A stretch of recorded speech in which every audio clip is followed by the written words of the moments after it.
అమ్మాయి చాలా embarrassing feel అవుతుందా? నువ్వు అయితే లేదంటే నీతో ఫ్రెండ్షిప్ చేస్తే ఎట్లుంటది తెలుసా? అది నా మీద నా మూత్రం పోసుకున్నట్టు అనిపిస్తుంది. అవతలను చూసుకోవడానికి వానికి చాలా గలీజ్ అనిపిస్తుంది, కానీ నాకు మాత్రం దుచ్చగా అనిపిస్తారా ఏం మాటగా మాట. ఇప్పటికీ మమ్మీ చెప్తానే ఉన్నది, అవసరమా తెలంగాణ సంబంధం అంటే. నీది హైదరాబాద్ కదరా బొమ్మారిది.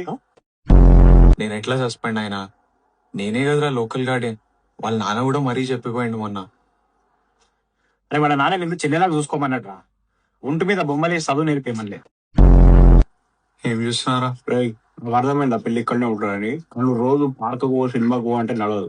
అర్థమవుతుందా? అవునా, సరే అయితే నువ్వు వాడు క్యాంపస్ షిఫ్ట్ అయిపోండి. దవ్వాల్సిందా? నేను కమల ఎప్పుడైనా పిలిచానా? ఎక్కు తొలి మెట్టు కొట్టు కొండను ఢీ కొట్టు పెట్టు గట్టిగా ముద్దెట్టు నువ్వు నరసింహ. ఆయన లోపలికి రమ్మని పోతుంది.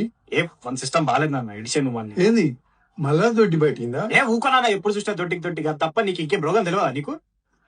కాదు, నీ బిరువలకి కోటర్ తీసుకున్నా చూడు. ఏం అర్థమైందిరా నీకు? నీ బొంద అర్థమైంది. అరే నాకు అంత అర్థమైందిరా, నాకు అంత అర్థమైంది. ఇప్పుడు నిన్నేందంటే ఆడవాళ్ళకి పిఎంఎస్ వచ్చినప్పుడు, పీరియడ్స్ వచ్చినప్పుడు వాళ్ళు ఎట్లుంటారో నిన్ను కూడా అట్లనే ట్రీట్ చేయాలి, అంతే కదా? వాళ్ళకి నెలకి 4 రోజులు వస్తుంది, నీకైతే నెలవారీ ఉంటది. ఆ పిల్లకి పెళ్ళయి 9 నెలలు అవుతుంది. సిస్టమ్ మొత్తం కంప్లీట్ గా మారిపోయి ఉంటుంది. ఇదివరకు లాగా మీద మీద పడి మాట్లాడకు. ఇగో వాళ్ళు ఉన్నారు చూడు, ఆ లేడీస్ వచ్చేది అంటారు, అర్థమైందా? ఏంటిది నాడు సిగమకినట్టు మాట్లాడుతున్నాడు.